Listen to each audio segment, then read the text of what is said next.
जय महाराष्ट्र विद्यार्थी मित्रांनो, मराठी माहिती केंद्र या युट्यूब चॅनलवर तुम्हा सगळ्यांचे स्वागत आहे. विद्यार्थी मित्रांनो, तुमच्यासाठी खूप महत्वाची माहिती आपण आजच्या या व्हिडिओच्या माध्यमातून पाहणार आहोत. सार्वजनिक आरोग्य विभागाअंतर्गत 2025 मध्ये जी पदभरती निघणार आहे, या पदभरतीविषयीचे जेवढे काही फॅक्ट्स आहेत ते फॅक्ट्स मी तुम्हाला आजच्या व्हिडिओच्या माध्यमातून सांगणार आहे. लवकरच म्हणजेच या आठवड्यामध्ये पदभरती जी आहे त्याची जाहिरात आपल्याला प्रसिद्ध होताना पाहायला दिसून येण्याची खूप दाट शक्यता आहे. पदभरतीविषयी जो काही मार्ग होता, जो काही अडथळे होते, ते अडथळे आता दूर झालेले आहेत. विद्यार्थी मित्रांनो, बघा, तुम्हाला सर्वांना माहीतच असेल, नवीन जाहिरात येण्यापूर्वी एनएचएम जे विभाग आहे, एनएचएम अंतर्गत जे काही 10 वर्षापासून कार्यरत असलेले कर्मचारी आहेत यांना परमनंट करण्यासाठीचा गेले 1.5 ते 2 वर्ष झाले एक सर्क्युलर असेल, जीआर असेल किंवा एनएचएम मध्ये कार्यरत असलेल्या जे काही कंत्राटी स्वरूपाचे कर्मचारी आहेत यांचं डिमांड आहे, यांची मागणी आहे की 10 वर्ष झाल्याच्या नंतर परमनंट करण्यासाठी यांना 30% कोटा बघा रिझर्व्ह ठेवण्यात आलेला होता. आणि आरोग्य विभागाची नवीन जाहिरात जी आहे, या जाहिरातीमध्ये खूप मोठा पॉइंट किंवा खूप मोठा जो रोल आहे तो या एनएचएम पदभरती विषयीचा होता आणि आता तो आपल्याला दूर झालेला पाहायला मिळून येत आहे. आणि त्याचबरोबर विद्यार्थी मित्रांनो, दुसरा सर्वात मोठा अडथळा जो आहे तो होता 2023 पदभरतीचे जे काही वेटिंग लिस्ट आहे त्या वेटिंग लिस्टचा. तर बघा, आता हे दोन्ही जे गोष्टी आहेत, एनएचएम पदभरती विषयक अडथळा असेल किंवा मग 2023 ची जी काही पदभरती आहे त्याच्यातल्या वेटिंगला एक्सटेन्शन देण्यात आलेलं होतं, तर त्याबाबत असेल, या दोन्ही गोष्टी बद्दल मी तुम्हाला डिटेल्स मध्ये माहिती सांगणार आहे. कशा पद्धतीनं या दोन्ही गोष्टीचा जो अडथळा आहे तो दूर करण्यात आलेला आहे आणि जाहिरात कशा पद्धतीनं लवकरात लवकर आपल्याला पाहायला मिळणार आहे. तर चला, आजच्या व्हिडिओला आपण सुरुवात करणार आहोत. बघा विद्यार्थी मित्रांनो, आता सध्या महाराष्ट्रामध्ये हिवाळी अधिवेशन जे आहे त्या हिवाळी अधिवेशनाला सुरुवात आहे. आणि बघा, 4 नोव्हेंबर रोजीचे अपडेट आहेत, सगळे जे लेटेस्ट मध्ये 4 नोव्हेंबरचे अपडेट आलेले आहेत ते मी तुमच्या समोर घेऊन आलेलो आहे आणि त्याच्या आधारावर मी तुम्हाला डिटेल्स मध्ये पूर्ण माहिती सांगणार आहे. तर बघा, दोन्ही अडथळे कशा पद्धतीनं पूर्ण झालेले आहेत. राष्ट्रीय आरोग्य अभियाना अंतर्गत कार्यरत कंत्राटी कर्मचाऱ्यांचे नियमित पदावर समायोजन करण्याच्या निर्णयातील दुरुस्तीस मान्यता देण्यात आलेली आहे. बघा, आता स्थानिक जे निवडणूक आहेत या निवडणूक आयोगाची सुद्धा काल 4 वाजता मीटिंग होती आणि त्यांच्या मीटिंग मध्ये काय ठरलेलं आहे, आचारसंहिता किंवा निवडणुकीबद्दल काय अपडेट आहे ते अद्याप आपल्यापर्यंत पोहोचलेलं नाहीये. परंतु आता सध्या हिवाळी अधिवेशन चालू आहे आणि हे अधिवेशन संपेपर्यंत तरी खूप जास्त अपडेट्स, खूप जास्त जाहिराती ज्या आहेत नवीन नवीन त्या आपल्याला पाहायला मिळणार आहेत. बघा, जुना जो जीआर होते त्याच्या प्रकारे 14 मार्च 2024 रोजी 10 वर्ष ज्यांना पूर्ण झालेल्या अशा कर्मचाऱ्यांना समायोजन करण्यात येणार होतं. आणि त्यानंतर विद्यार्थी मित्रांनो, बघा, सार्वजनिक आरोग्य विभागाअंतर्गत पदांबरोबरच ग्राम विकास जे आहे या विभागामार्फत भरण्यात येणारी आरोग्य सेवेतील रिक्त पदांचा जो निर्णय आहे तो निर्णय सुद्धा काल घेण्यात आलेला आहे. 4 तारखेच्या जे काही आता अधिवेशन चालू आहे या अधिवेशनामध्ये आणि त्याचेच आपल्याला डिटेल्स पाहायला मिळत आहेत. बघा, त्याचेच मी तुम्हाला पीडीएफ घेऊन आलेलो आहे. जे काही जाहिराती आलेल्या आहेत यांच्याविषयी सुद्धा पूर्ण डिटेल्स मध्ये माहिती सांगणार आहे. तर पहिला मुद्दा मी तुम्हाला क्लिअर करून देणार आहे. बघा, हे सुद्धा 4 नोव्हेंबर रोजी एक आलेली माहिती आहे. आरोग्य विभागाअंतर्गत नाशिक महामंडळातर्फे आलेली माहिती आहे. ही आहे पहिली अडचण, जी तुमची विद्यार्थी मित्रांनो वेटिंग लिस्ट ज्या होत्या 2023च्या, या वेटिंग लिस्ट एक्सटेंड करण्यात आलेल्या होत्या आणि त्याबद्दलची माहिती आहे. बघा विद्यार्थी मित्रांनो, आता हे एका पर्टिक्युलर नाशिक जे सर्कल आहे, या नाशिक सर्कलचा आपल्याकडे अपडेट आहे, त्याच्यामुळे मी तुम्हाला प्रेफरन्स साठी घेतलेला आहे.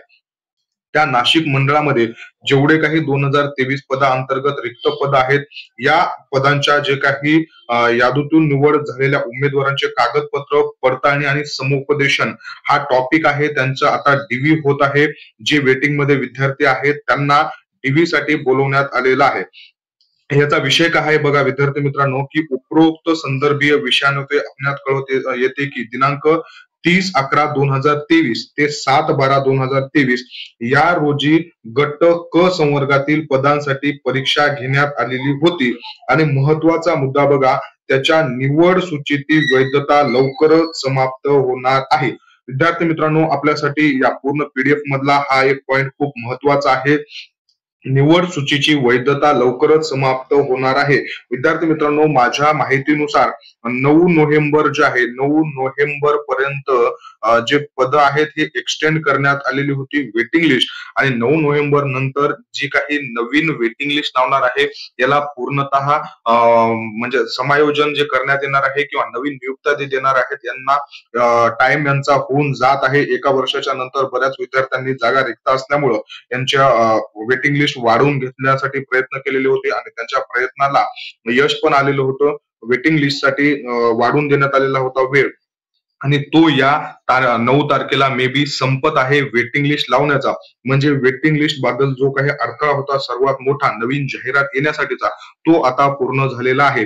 आणि त्याच्यानंतर दुसरा महत्वाचा बघा होता NHM जे काही कार्यकर्ते आहेत, कॅन्डिडेट आहेत किंवा जे काही सहकारी मंडळ आहेत यांना परमनंट पद्धतीनं समायोजन करण्याबद्दल. तर त्याचा सुद्धा काल 4 नोव्हेंबर 2025 रोजी निर्णय आलेला आहे. हिवाळी अधिवेशनातील बघा पहिल्याच दिवशी खूप मोठे निर्णय घेण्यात आलेले आहेत. विद्यार्थी मित्रांनो, सार्वजनिक आरोग्य विभाग यांच्या अंतर्गत हा निर्णय आलेला आहे. राष्ट्रीय आरोग्य अभियाना अंतर्गत राज्यातील कार्यरत कंत्राटी कर्मचाऱ्यांच्या नियमित पदावरील समावेशाबद्दल हा निर्णय जो आहे तो घेण्यात आलेला आहे. आणि याच्यामध्ये बघा प्रस्तावना काय दिलेली आहे तुम्हाला सगळ्यांना माहित आहे. 10 वर्ष ज्या पेक्षा जास्त ज्या कर्मचाऱ्यांनी काम केलेलं आहे NHM मध्ये त्यांना सार्वजनिक आरोग्य अभियाना अंतर्गत सेवा प्रवेश नियम सुधारित तयार करून त्यांना जे आहे ते समायोजन करण्यासाठी 30% कोटा ठेवण्यात आलेला होता. म्हणजे 100 जर जागा असतील तर त्याच्यातल्या 30% जे म्हणजे 30 ज्या जागा आहेत ह्या NHM जे कॅन्डिडेट आहेत ज्यांना सेवा देऊन 10 वर्ष किंवा त्याच्यापेक्षा जास्त वेळ झालेला आहे यांच्यासाठी राखीव करण्यात आलेले आहेत. आणि या 30 जागा त्या NHM मधले जे काही कर्मचारी आहेत त्यांच्याद्वारे भरून घेण्यात येणार आहेत. आणि त्याचाच हा जो GR आहे याच्याविषयी पूर्ण डिटेल्स मध्ये माहिती आलेला आहे. काय झालेला आहे शासन निर्णय बघा विद्यार्थी मित्रांनो, 14/3/2024 रोजी राष्ट्रीय आरोग्य अभियाना अंतर्गत 10 वर्ष पूर्ण झालेल्या जे कर्मचारी आहेत यांना सार्वजनिक आरोग्य विभागाअंतर्गत समायोजन करण्याबद्दल हे समायोजन सेवा प्रवेश नियमात दुरुस्ती न करता एकाच वेळी विशेष बाब म्हणून करण्यात येणार आहे. आणि त्याच्यानंतर बघा सदरील दोन्ही विभागातील समकक्ष नियमित पदांपैकी सरळ सेवेने भरायची सद्यस्थितीत रिक्त असलेली पदे दिनांक 14/3/2024 रोजी पूर्ण झालेल्या समकक्ष आरोग्य अभियाना अंतर्गत कंत्राटी कर्मचारी यांच्यापैकी भरून घेतले जाणार आहेत किंवा त्यांच्यासाठी राखीव ठेवण्यात आलेले आहेत. याच्यामध्ये बघा विद्यार्थी मित्रांनो, दोन्ही विभागातील नियमित पदांपैकी सरळ सेवेने भरवायची सद्यस्थितीतील विद्यार्थी मित्रांनो, आता सार्वजनिक आरोग्य विभागामध्ये किती पद रिक्त आहेत, कोणत्या मंडळामध्ये किती रिक्त आहेत, मलेरियामध्ये किती रिक्त आहेत, या सगळ्यांची माहिती त्यांनी मागवून घेतलेली आहे. ऑलरेडी त्यांच्याकडे जमा आहे आणि ही माहिती त्यांच्याकडे येऊन जवळपास खूप दिवस झालेले आहेत.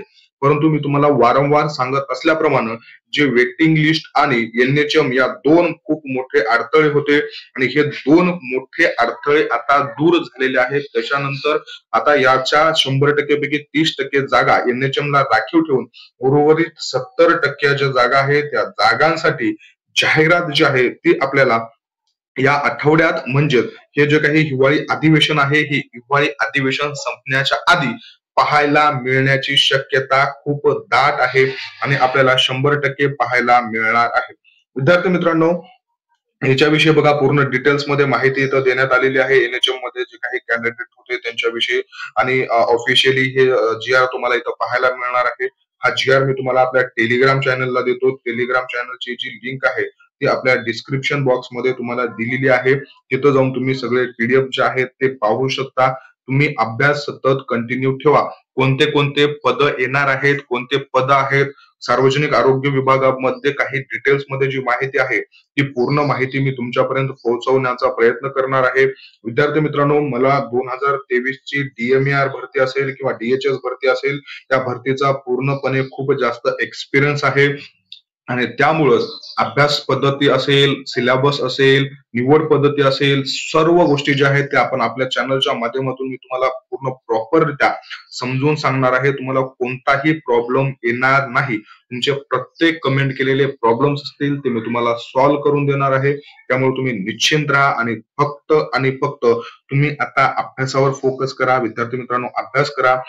जी तुम्हाला सार्वजनिक आरोग्य विभागाची जाहिरात आहे, ही जाहिरात जे काही आता स्थानिक निवडणुका आहेत या निवडणुकीच्या आधी, म्हणजेच विद्यार्थी मित्रांनो बघा, आजची बुधवार आहे, आजचा एक सुट्टी आहे, त्याच्यानंतर रविवार पर्यंत 2-3 वर्किंग डेज आहेत. त्या वर्किंग डेज मध्ये गुरुवार ते शनिवार पर्यंत विद्यार्थी मित्रांनो बघा, गुरुवार ते शनिवार किंवा मग या 3 दिवसात जाहिरात पडण्याची तर खूप जास्त दाट शक्यता आहे.